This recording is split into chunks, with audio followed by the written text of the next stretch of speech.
الحمد لله وحده والصلاة والسلام على من لا نبي بعده.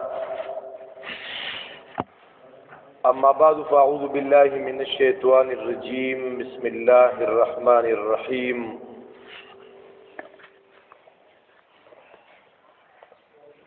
يا أيها الذين آمنوا أنفقوا مما رزقناكم من قبل أن يأتي يوم لا بيع فيه ولا خلة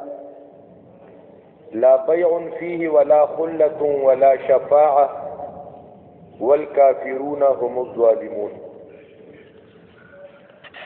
محترم مسلمانانو، ما چکم آیت مبارکه ولستو پدې کې مونږ او تاسو ته الله تبارک وتعالى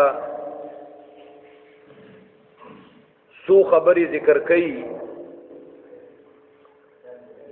یو په دې آیت کې د قیامت بیان دی. من قبل ان یاتی یوم، بیا د قیامت ورځ چې ده نو دا ډېره سخته ورځ ده. په هغه ورځ باندې چاته د عمل موقع نه ملاویږي. هلته چارته د توبې ترغیب نه ملاویږي او نه توبه په هغه ورځ قبلیږي او نه توبه فایده ورکوي او نه په هغه ورځ باندې ایمان راوړل فایده ورکوي. په هغه ورځ باندې اغستل خرڅول فایده نه ورکوي. چې ځان سره د ایمان نه وړي نو د بل مسلمان ایمان او دوستی دله فایده نه ورکوي. چې دې د ایمان سره د دنیا نه نه تلي دله د یو مسلمان حتی چې د یو نبی سفارش هم بیا فایده نه ورکوي، ځکه دې د ایمان نه بغیر تللی دي. په دې وجه نبی اکرم صلی الله علیه وسلم فرمایلی دي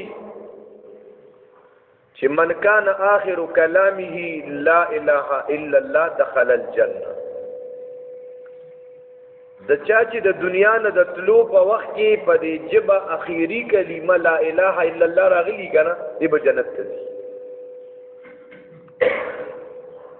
خو زما او ستا په جبه باندې به کلمه څنګه راځي؟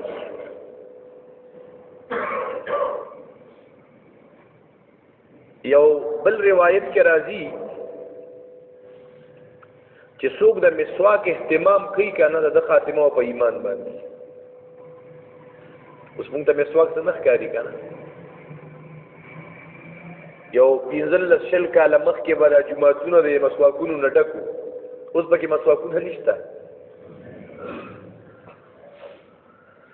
نو یو مسواک د محترمو د مسواک کولو سره د انسان خاتمه هغه په ایمان سره. نو موږ ته چونکې نبی علیہ الصلوۃ والسلام د مسواک ویلي دي نو په هغه بنیاد باندې به کوو. اوس غیر خلق پای تجربه کوي، هغه وی په دې کې خو طبي لحاظ سره ډېر فواید دي.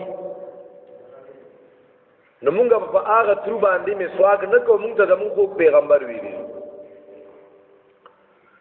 بل یو روایت کې راځي چې چا د خپل نظر حفاظت وکړو، دل زنانه مخې تراغللی او د نظر کته کو، دته به الله د ایمان خوږوالی نصیب کی.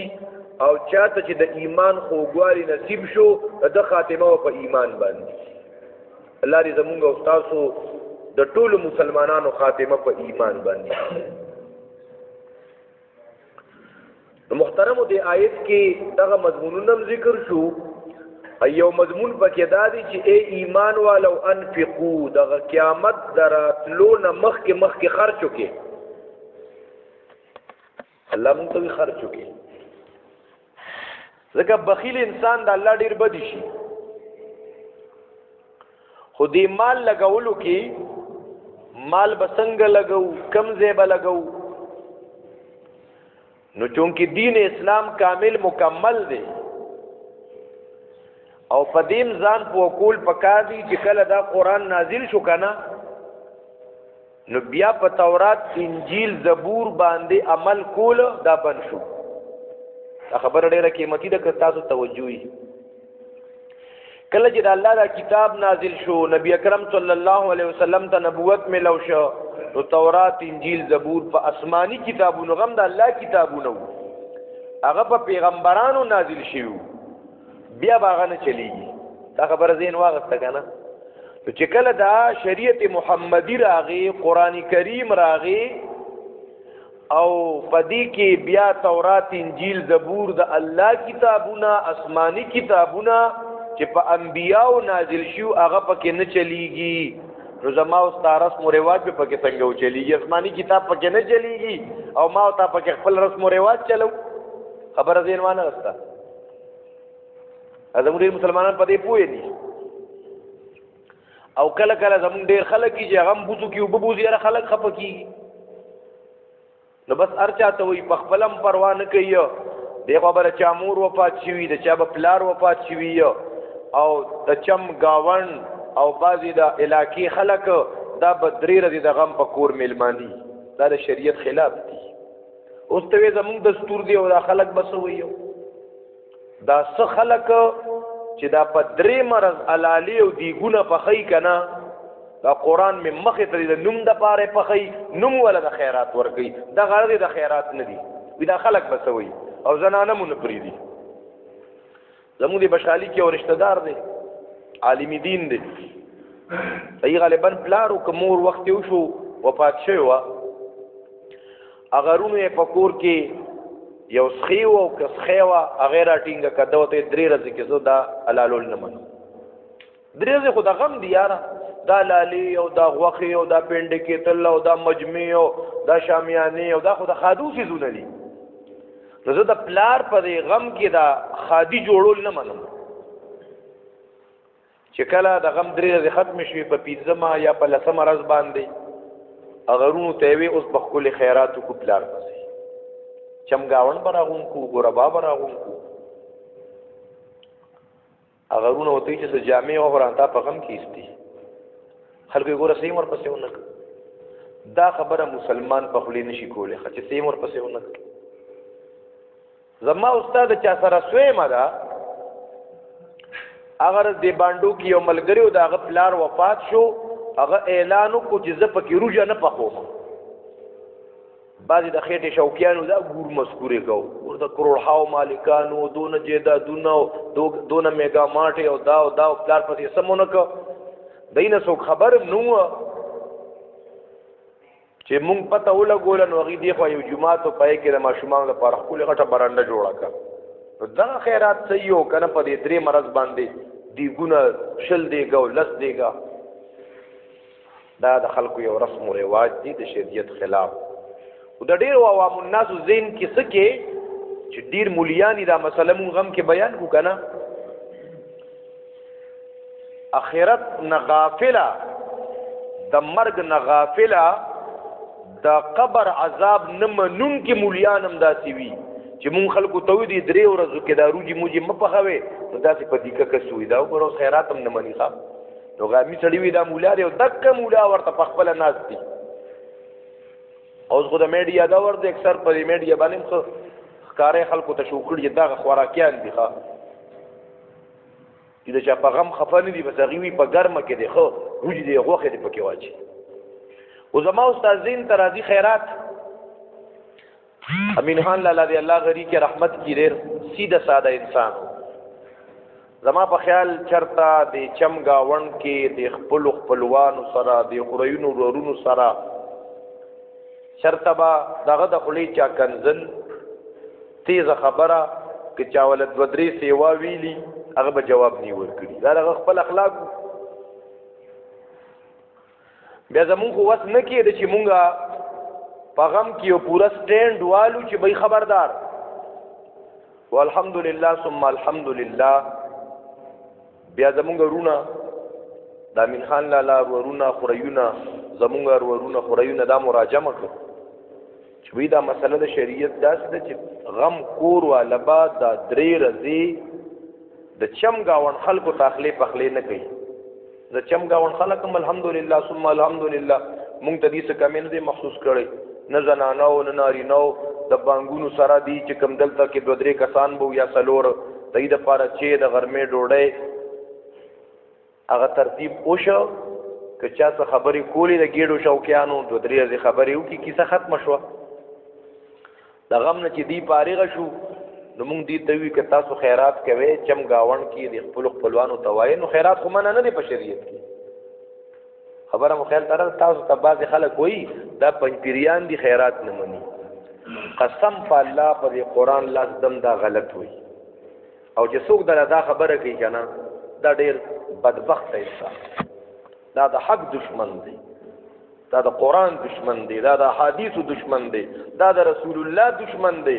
اگر چې پټکې والے په مسله کې دله ودرېږي خو چې تا ته دا وي دا پنجپیریان دي او خیرات نه مني.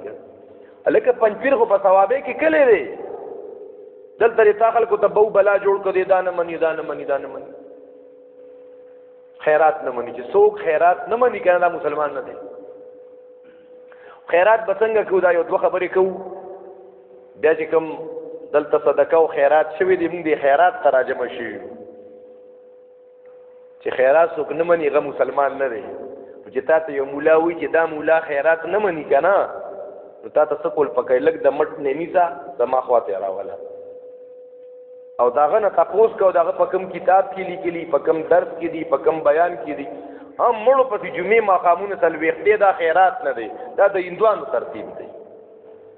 زمونږ ډېر مسلمانان خپلو مړو پسې درېیمه بلکې په دې کلي کې ښه پوهه خلک شته چې په کور غم راغلی که نه هغوی په هغه کور کې جمعې کړي دي. نو چې زه پکې کشر یم او زه خلکو ته یم چې دا جمعې نشته نو پرون چې د پلانکي مولوي صاحب او کور کې غم راغلی و هغوی پابندۍ سره جمعې کړي دي. نو موږ په دې نه خلاصېږو. خو چې زه یو غلط کار کوم ته وې دا مولوي صاحب غلط کار کوي نو زه یم کوم. د سنتو خلاف یې کړي، د شریعت خلاف یې کړي، د هندوانو کار یې کړی. او زه کله کله هغه مسلمانانو نارینه او زنانو ته وایم چې ته جمعه هم نه قضا کې د زیارت مناوې مړي پسې جمعراتي او ماښامونه کې څلوېښتي کې کلیزه کې دا خالص مخلص پیور د هندو درم کارونه دي. نه یو کار بلم کوه که نه دا مړې سوځوم هغې یې سوځویم نو مړې نه سوځوي او نورې طریقې د هغې کې. خو نن سبا هغه حق وینا کول د پیر مذهب کنځلي. خو زمونږ خو فرض دی، مونږ خو د چا پروا نه کوو. مونږ سره چې څوک سلام نه کوي که نه په دې حقو خبرو قسم په الله که د سلام اوږې تږي یو ښه پوشه الله پوشه. که مسئلې ومنله نو ځان لی پیدا کوي، نه منله ځان لی نقصان کراله غوا په پیو کلاړه غوا پردی وه. که څوک مونږ له په دې زور راکړي سلام به نه کوو عزت به نه کوو نه دی کوي. مونږ خو دا پروا نه کوو د چا. ځکه قرآن کریم کې الله رب العزت نبی علیہ السلام ته فرمایي فاصدع بما تؤمر. محترم خیرات د مردگانو پسې شته، ایصال ثواب مردگانو پسې بخل شته. دا په موږ د خپلو مردگانو حق دی. قبر په خول د مړي حق نه دی، دا ناروا دي. دا مثلا موږ خپله غاړه خلاصو، موږ خپله غاړه خلاصو چې سبا یو تن ته بیا عذاب ملاویږي که نه دې به دا نشي ویلي چې موږ ته خو پته نه وه. او مسله اوس دا ده چې چا قبرونه پاخه کړي کچکۍ به کني چې چا پاخه کړي دي ګناهګار دی، دی مجرم دی، دی به د پیغمبر علیه السلام د شفاعت نه محرومي، دی به د حوض کوثر د اوبو نه محرومي. دا د پیغمبر د طریقو خلاف کړي.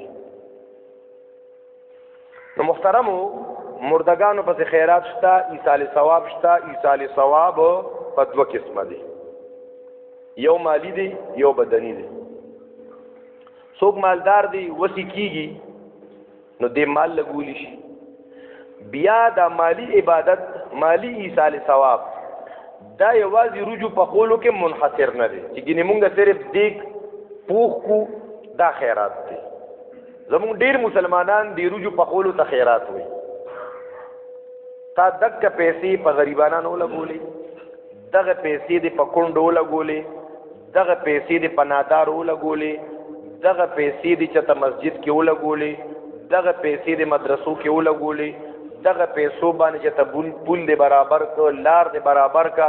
دا لار برابرولم صدقه ده. ښه زموږ دلته اشرف الدین کاکا دی الله وبخي که نه زموږ مشر و او د جمعات او د محله په خخ کاری دا هغه چې وفات شو دا مسله هغه اورېدلې و دلته کې په لار کې پکې بلا کار وکړ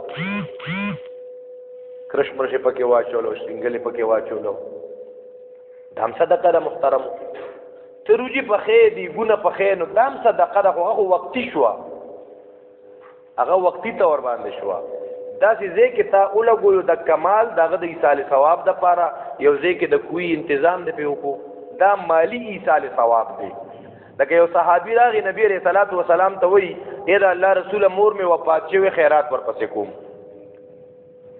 پیغمبر اسلام دا نه وی چې جمعور پسې وکا ماخامونو پسې وکا سلوختی ور پسې وکا کلیزا کبر پوخ کا خلق راو واړه نبی رسول الله ته وی ساعت چرته د کوی تنظیم وکا د وبو تنظیم وکا چې سو پورې هغه وبو سونا حیوانات کی انسانان کی هغه ستا مرده ته بدغی ثواب رسیږي دا بهترین ساری ثواب دی دا مالی دی اوس یو تن وی چې زما مشر وفات شوی دی مالی وسمینه کیږي ته دعا دا په حق کې کوا 2 رکعات نفل وکا درود پاک وایا استغفار وایا رب رضی قرآن لستو په برکت سره زما دا کوم مشر چې وفات شوی دی رب ته په سختي اسانه کې تورته راحت نصیب کې تا دعاګانې ورته کا وخت دې پیدا رسیږي نو په دغه سلسله کې مونږه دې ملګرو ته تکلیف ورکړې دی راجم شوی دی دعا وکړو د منحان الله په حق کې د نور مرتګانو په حق کې مو چې دعا وشي بیا دلته د عباد الله لذي فقور کې